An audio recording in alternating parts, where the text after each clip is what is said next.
Saving the Amazon rainforest is a critical goal in limiting global warming to 1.5 degrees. That's why Brazil's previous election, choosing left-leaning former president Luiz Inácio Lula da Silva over right-wing President Jair Bolsonaro, may have saved the world's attempt at stopping climate change. But will Brazil, the 7 other nations who have parts of the Amazon, and the rest of the world do enough to save this habitat? Or have we already passed the point of no return? To understand the stress this ecosystem must face, look to the term of conservative President Jair Bolsonaro. In his 4 years in office, environmental agencies and other forest protectors' funding slashed, indigenous land and nature protections weakened, and climate legislation damaged. This led to a 15-year high of deforestation in the country. In his term in office, the Amazon lost 33,200 square kilometers, or nearly 13,000 square miles of forested area.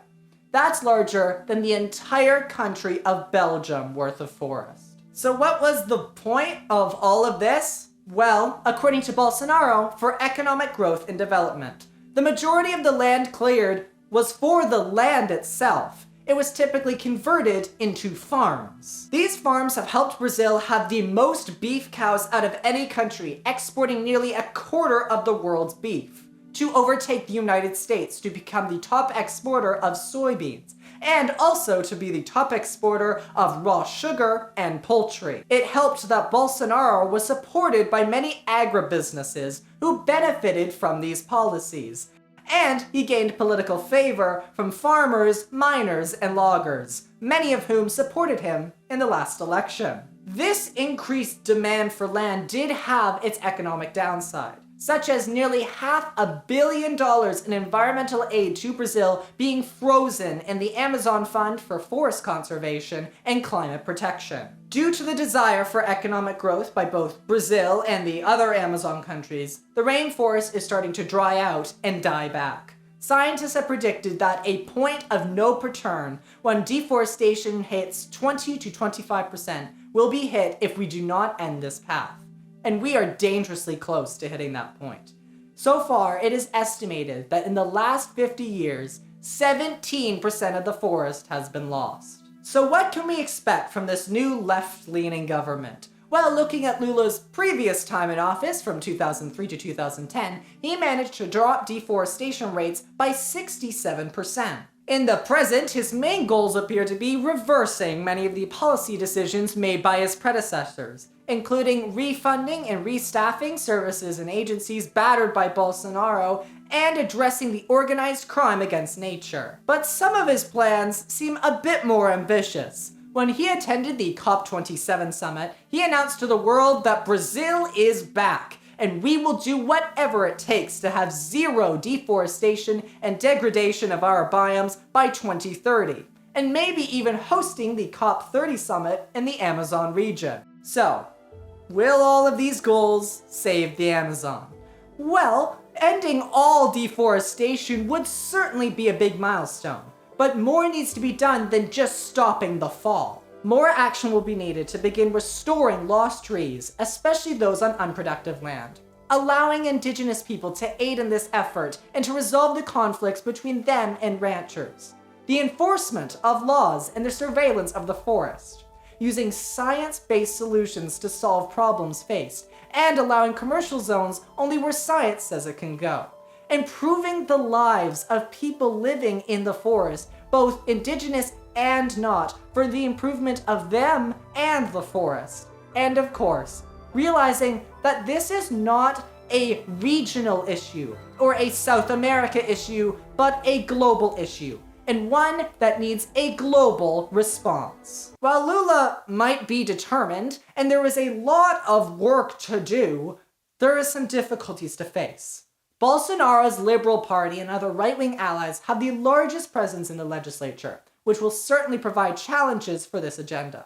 And the aforementioned organized crime has grown substantially stronger since Lula was last in power, with them going into the Amazon in ways not seen before. So to close, hello and welcome to Brazil. home of the majority of the Amazon. In the previous president's term, there was a push for the degradation of what is called the Earth's lungs, with the Amazon, which is a forest, now producing more CO2 than it absorbs. This is because of the 99% of illegal deforestation that has been going on, such as lighting it on fire everywhere. The past environmental minister of Bolsonaro resigned after allegations that he obstructed a probe onto illegal logging and even aided an illegal timber cutting operation. Nothing says environmental minister like obstructing an investigation into illegal logging. All of that is why the last election was so important for the preservation of this ecosystem. And sure, the Amazon may now stand a chance now that Lula is here, whom, by the way, only won by 2 percentage points. It's not going to be easy. He may have been a superstar at COP27, but it's going to be much more difficult in his own country with the polarization,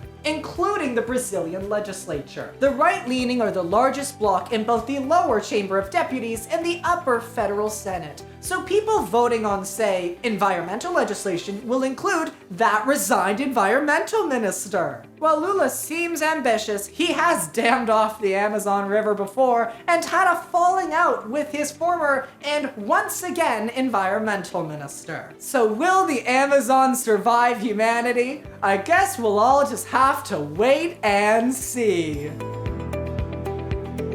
The Amazon will not be able to be saved if we do nothing. That's why action needs to be taken now, both quickly and aggressively, for the good of our planet. If you enjoyed this video or found it informative, please consider clicking some of the buttons below to support the channel.